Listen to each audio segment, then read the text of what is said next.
Buen día y bienvenidos a De qué hablan Geo con Rodolfo. Hoy es 10 de septiembre de 2025 con la actualización de la Operación Militar Especial, su resumen o SITREP como le pueden llamar.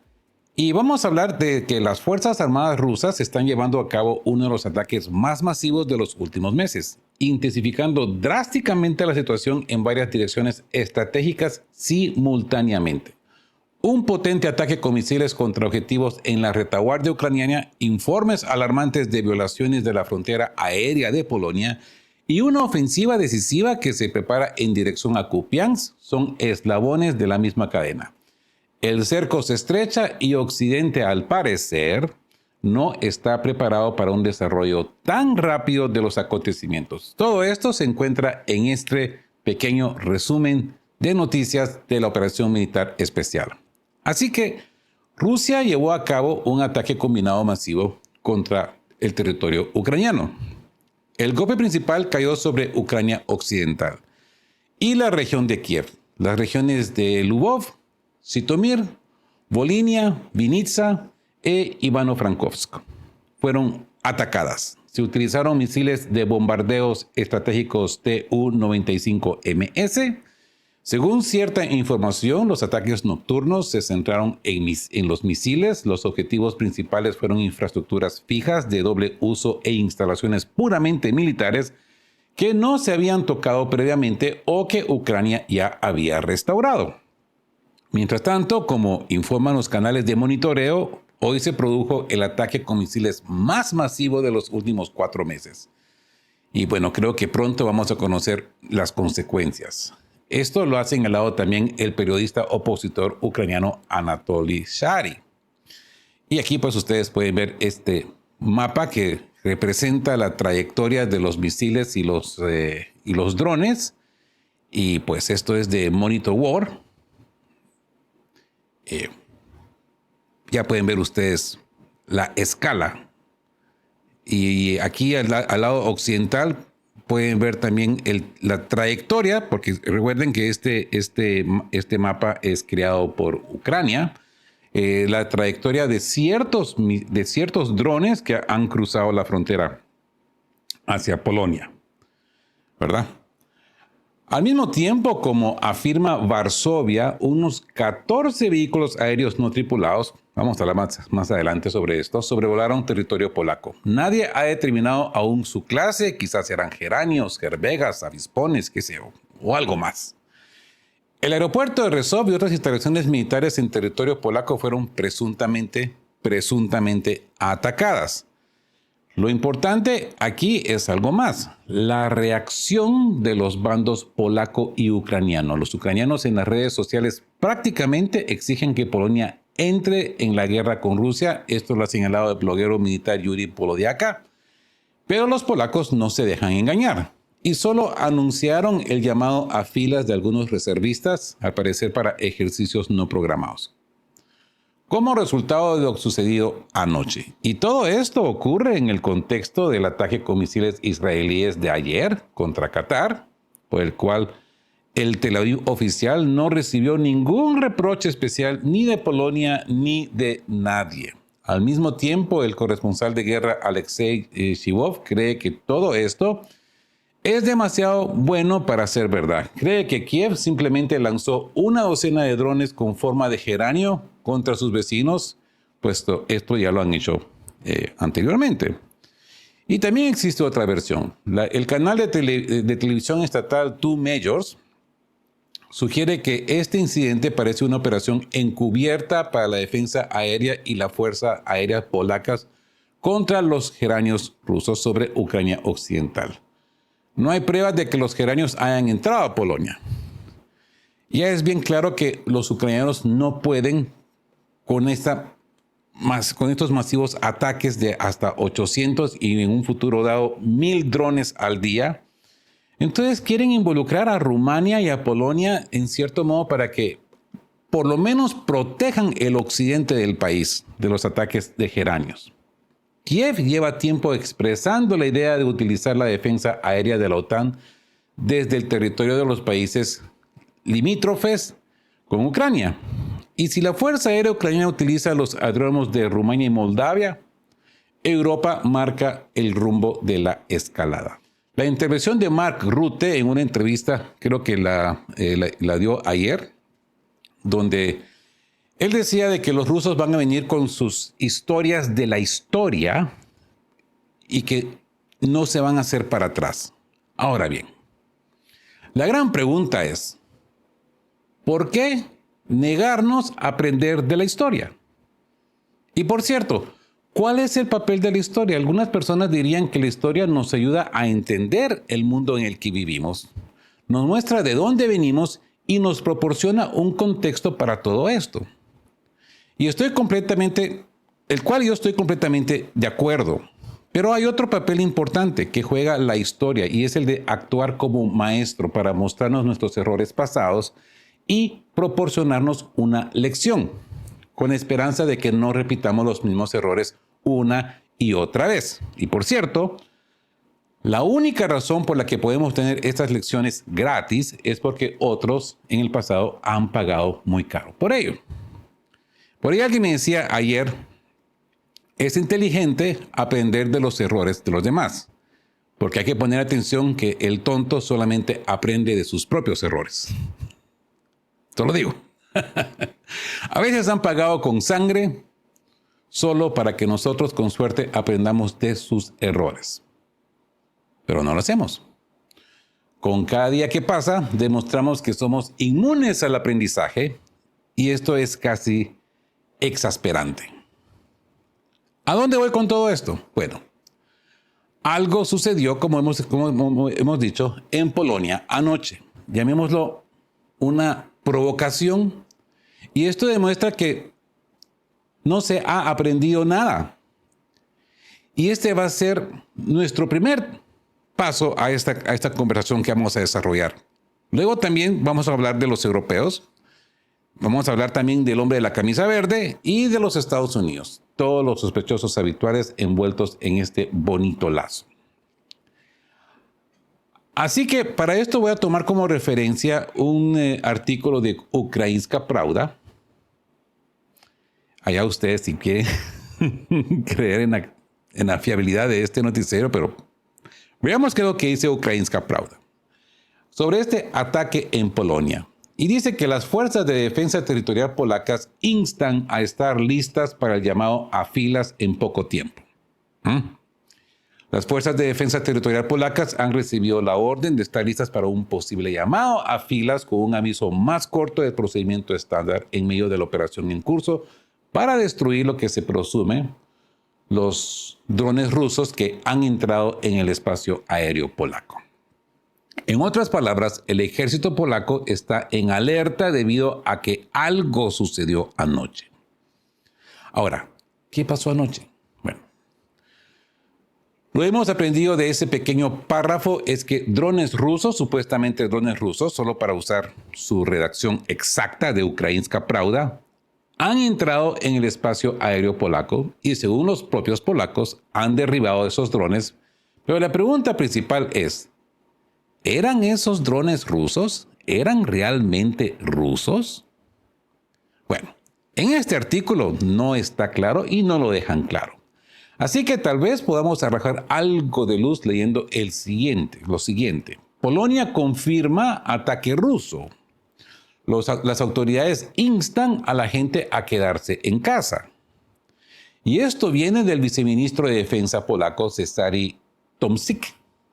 Y cito palabras de Cezary Tomczyk.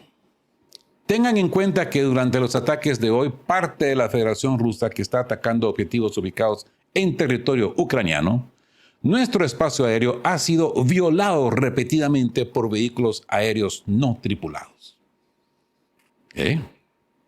Alarma, alarma, alarma, alarma en Polonia.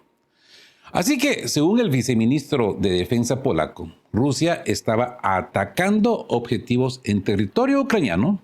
Quiero decir, hace hincapié en eso, pero no afirma que esos drones fueran rusos. Bueno, déjenme llevarlos al siguiente. Tal vez finalmente llegaremos al fondo de este asunto. El primer ministro polaco confirma la violación del espacio aéreo, pero no menciona la participación rusa. Y esto viene de Donald Tusk. Y cito, una operación relacionada con múltiples violaciones del espacio aéreo polaco está en curso. El ejército ha utilizado armas contra los objetos. Estoy en contacto constante con el presidente y el ministro de Defensa. He recibido un informe directo del comandante operativo. Cierro la cita. Esta es la declaración del señor Tusk. Y ha sido publicada en Twitter en las primeras horas de la mañana. O X. Hoy día es X, no Twitter. Pero quiero llamar vuestra atención sobre la última frase de esa declaración. He recibido un informe directo del comandante operativo. Así que, incluso con este informe, con el informe directo, todavía no ha afirmado que esos fueran drones rusos. ¿Por qué esto es importante? Bueno, la cronología es clave, porque miren, lo que ha publicado solo 3 horas después. Anoche, el espacio aéreo polaco fue violado por una gran cantidad de drones rusos. Esos drones que representan una amenaza directa fueron derribados. Estoy en comunicación constante con el secretario general de la OTAN y nuestros aliados. Así que solo 3 horas después, parece estar seguro de que estos drones eran realmente rusos. Ahora, hago una pregunta. ¿Creen que en 3 horas son realmente suficientes para llevar a cabo una investigación adecuada para determinar quién fue el que disparó esos drones? ¿Cuál fue la trayectoria? ¿Cuál era el objetivo? ¿Y cómo terminaron en su espacio aéreo? Digo, 3 horas. En mi opinión, parece un poco corto, ¿no? Parece poco tiempo. Ahora, no estoy diciendo de que sea imposible que estos drones hayan sido rusos. Por supuesto que no. Siempre existe esa posibilidad. Sin embargo, no puedo evitar pensar que ya he visto esta película antes. ¿Se acuerdan? Y eso es porque ya se ha visto. Y ustedes también la han visto. ¿Recuerdan en el 2022? En la aldea de Prevodov, donde un misil cayó sobre el pueblo y en ese momento todo el mundo estaba acusando a los rusos. Los rusos, el embajador ruso fue convocado. Fue todo un circo. Sin embargo, después de una investigación que dijo el presidente polaco, bueno, no dejen que yo se los cuente. Déjenme mostrarles lo que salió en France 24, en ese momento. Y cito, no hay evidencia concreta de quién disparó el misil, dice el presidente de Polonia. No hay evidencia concreta. Interesante, ¿no? Bueno, eso no impidió que nadie señalara con el dedo a los rusos. Verán, así es exactamente como funciona la narrativa. Martillas un punto tantas veces hasta que la gente realmente comienza a creer que su efecto es verdad. Tanto lo repiten que ya después uno queda convencido de que eso fue lo que realmente sucedió. Y luego no importa si alguien, digamos el presidente, duda, lo corrige más adelante diciendo, bueno, en realidad no sabemos quién lo disparó. Porque la gente no recordará la corrección. La gente recordará la narrativa inicial. Por eso es importante prestar atención a la cronología y a lo que sucede en las primeras horas de una narrativa. Porque es por una razón y está ahí para quedarse. Así que esto es una provocación. Ahora, cambiemos la perspectiva. Desde el punto de vista ruso, ¿qué tipo de interés tendría en lanzar 20 drones en el espacio aéreo polaco? 20, no 2,000, no 20,000, sino 20. ¿Qué se puede lograr con 20 drones? Nada, en términos objetivos militares, nada. Pero lo que sí se puede lograr con 20 drones es algo que llamamos una provocación. Ahora, ¿qué interés tendría Rusia en provocar a Polonia? Digo, si miran la operación militar especial durante los últimos 3 años y medio, creo que ha quedado bastante claro que el gobierno ruso ha sido muy cuidadoso de no instigar una guerra más amplia en la zona. Entonces, ¿qué interés tienen en vísperas de terminar la guerra, como dice Donald Trump, en provocar a otros miembros de la OTAN? Digo, no tiene ningún sentido. Sin embargo, de nuevo, existe la posibilidad de que esos drones fueran rusos. Sin embargo, nadie ha proporcionado ninguna evidencia y nadie parece estar dispuesto a hacerlo. Todas son declaraciones que hemos visto. Bueno, el señor Monsieur Macron, también publicó un X muy escandaloso. Miren, esto no puede pasar. Tenemos que hablar con la OTAN. El gobierno polaco ha hablado con la OTAN. El señor Tusk está en contacto con el señor Rutte. De nuevo, estas son las narrativas, pero el peligro es que las narrativas pueden salirse de control y muy rápido. Hasta 20 drones entraron en Polonia durante el ataque de Rusia a Ucrania, dice el ministro de Defensa polaco. Entre 11 y 20 drones violaron el espacio aéreo polaco del 9 al 10 de septiembre, dijo el ministro de Defensa polaco Władysław Kosiniak-Kamysz. Así que el ministro de Defensa polaco dice claramente que entre 11 y 20 drones han violado el espacio aéreo polaco. Pero, ¿cuál fue el tweet, el post de X de Donald Tusk? Así fue. Una enorme cantidad de drones. Enorme cantidad de drones. Bueno, con el debido respeto, pero yo no creo que de 11 a 20 drones sea un número que se pueda llamar enorme. Es un número grande, es relativo, pero cuando se trata de drones no es un número enorme. A modo de comparación, Rusia está lanzando 800 drones en un ataque masivo y enorme contra Ucrania. Eso sí es enorme. De 11 a 20 no es un número que yo llamaría enorme. Pero de nuevo, ¿por qué tenemos esta discrepancia? Porque el ministro de Defensa polaco y el viceministro de Defensa son muy cuidadosos de no decir que estos drones son rusos, mientras que el primer ministro parece estar convencido de que estos drones no solo eran rusos, sino que también fueron disparados en grandes cantidades. Quiero decir, de nuevo, algo no pasa la prueba del sentido común. La propaganda rusa intenta culpar a Ucrania por los drones sobre Polonia. Y esto viene del centro de Ucrania para contrarrestar la desinformación. Creo que todos sabemos para qué sirve ese centro. Ese centro informó que los medios de propaganda rusos han lanzado una campaña de desinformación difundiendo afirmaciones de que el incidente fue una provocación deliberada por parte de Ucrania y algunas élites europeas con el objetivo de arrastrar a la OTAN a una confrontación directa con Rusia. ¿No? Ese pensamiento nunca se me pasó por la mente.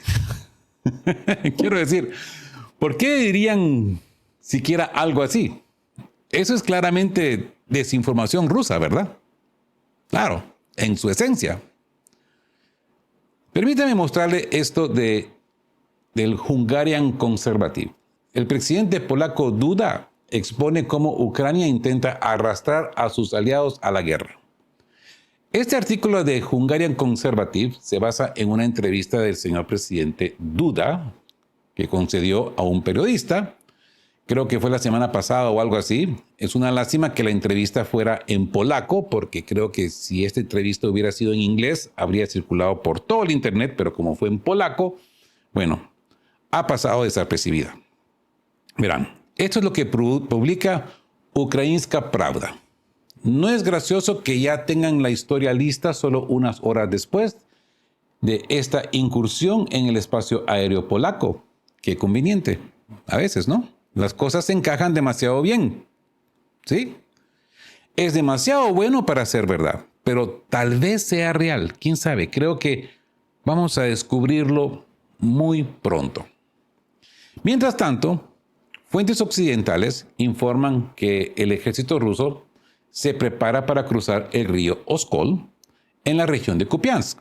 Al mismo tiempo, se ejerce presión sobre las posiciones de las tropas ucranianas desde el norte para debilitar la capacidad de las Fuerzas Armadas ucranianas restantes para mantener la ciudad. Según algunas fuentes, esto es precisamente lo que está causando la ralentización del avance en las direcciones oeste y noreste, donde previamente se habían eliminado importantes fortificaciones ucranianas. Al parecer, las fuerzas rusas se están redistribuyendo para resolver una tarea más amplia.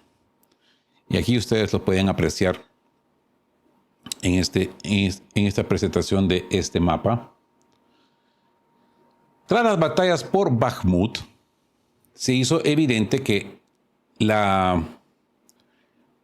forzamiento de grandes ríos y vías fluviales artificiales, las tropas rusas ya tenían experiencia en el forzamiento de esos ríos de Severodonetsk, Volchav, Serebets, Bakhmutka y otros. Se estaban convirtiendo en uno de los elementos clave de las batallas por las ciudades de importancia. Esto de importancia operativa y estratégica señala The Military Chronicle, cronología militar. En el caso de un cruce exitoso del Oskol, del río Oskol, la situación en la dirección de Kupiansk podría cambiar radicalmente y la liberación de la ciudad se aceleraría significativamente. A su vez, el medio ucraniano Legitimi señala que Kiev está transfiriendo urgentemente reservas en la dirección de Sumy a Kupiansk, intentando salvar la situación. Otra vez, moviendo gentes. Otra vez, cubriendo hoyos. Y otra vez, dejando hoyos. ¿Ok? Pero ya es demasiado tarde. Los fallos se han vuelto tan frecuentes que ya no hay 1 ni 2 puntos calientes, sino 5 u 8. Y la situación es muy grave en todas partes. En algún momento esto provocará un colapso masivo de la defensa ucraniana.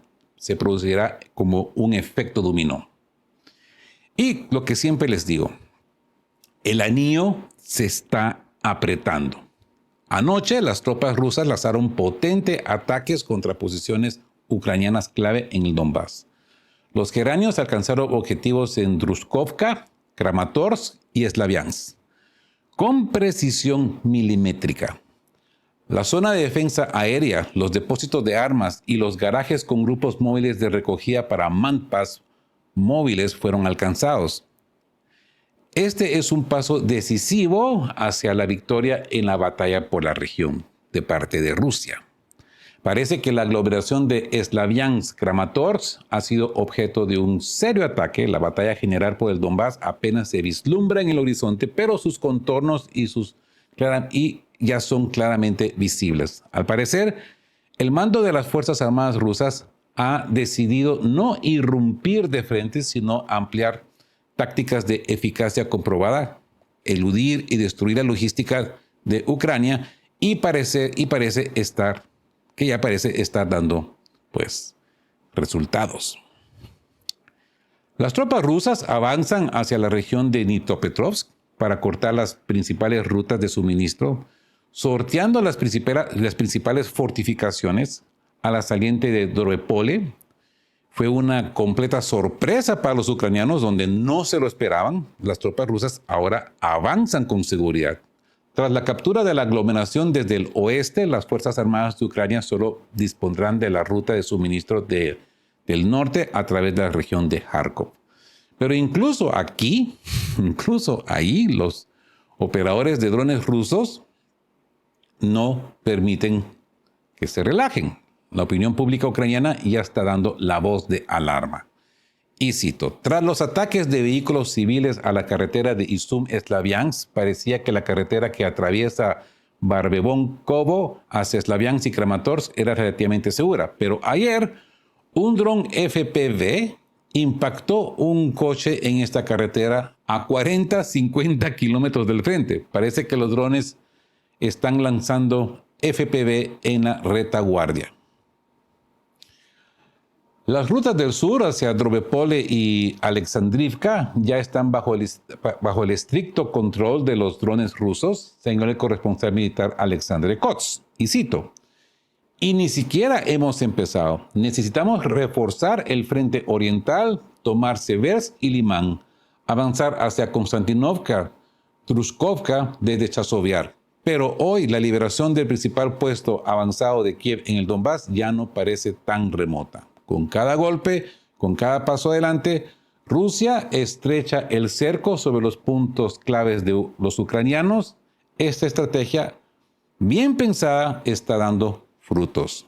El Donbass está más cerca de la liberación y yo les digo una cosa, hoy sí se siente. Y con esto concluimos el resumen militar para el día de hoy, 10 de septiembre. Si ha sido de su agrado, pues denle me gusta. Si son nuevos por acá, suscríbanse al canal que le ayuda de sobremanera a esta voz disidente a sobrevivir. Y como siempre les digo, queridos todos, estén juntos, fuertes, siempre busquen por la verdad y sean justos. Hasta el próximo episodio de ¿De qué hablan?